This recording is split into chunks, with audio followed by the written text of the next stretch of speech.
Good afternoon everyone. Good afternoon everyone. তো এখন বাজে 12:30।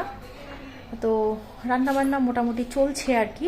তবে এখন হবে একটু ডাব খাওয়া। কয়েকদিন আগে বাড়িতে ডাব পাড়া হয়েছে কিন্তু খাওয়া হয়নি।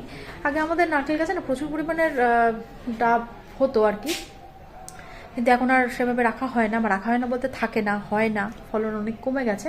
তো এখন ডাব কাটা হচ্ছে, চলো ওখানে যাই। বাবা ডাব কাটছে আর আমি স্ট্র নিয়ে ঘুরছি। এই যে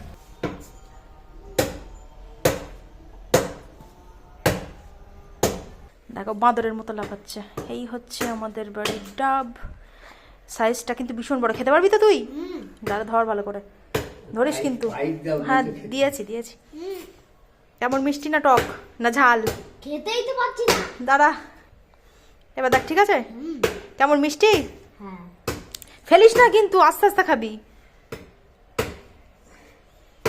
তো বাবা এক এক করে ডাব কেটে দিচ্ছে, আর এই যে আমি এখন ডিস্ট্রিবিউট করছি সবার মধ্যে।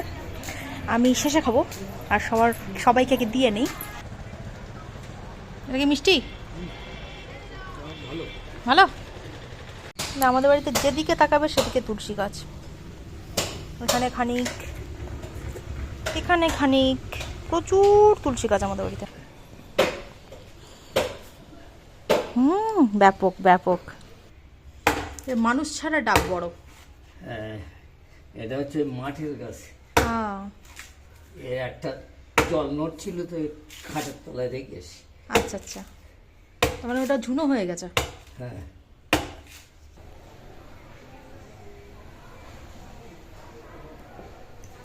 ডাবটা প্রচণ্ড পরিমাণে মিষ্টি, কিন্তু ওরে বাবারে আমি উঁচু করতে পারছি না। দেখ কত সাইজ দেবো, মানে এটাকে পাশে রাখলে আমার মুখ ছাড়া ডাবের সাইজ বড়। মানে ডাব না, অ্যাকচুয়ালি এটা দোমালা হয়ে গেছে, এত মিষ্টি।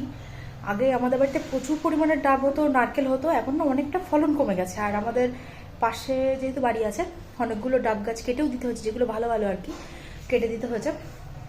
হয়তো পরবর্তীকালে আরও কেটে দিতে হবে, কারণ বড় হয়ে গেছে, তাদেরও সমস্যা হচ্ছে। তো আপাতত যে কটা আছে, আর এটা আমাদের মাঠের গাছের ডাব, খুব বেশি হয়নি, 4-5টা মতো হয়েছিল। আর আজকে মোটামুটি বাবাকে বললাম কেটে দাও, কারণ এরপরে না খাওয়া হয় না, আমাদের মনেই থাকে না, খাওয়া হয় না, নষ্ট হয়ে যায়। আগে যখন আমার শাশুড়ি মা বেঁচে ছিল তখন অসুবিধা হতো না, তখন কি মা মনে করে করে দিত খাওয়ার জন্য। আর এখন তার মনে করে দেওয়ার লোক নেই, আমাদের আর খাওয়াও হয় না, ওইভাবেই পড়ে থাকে।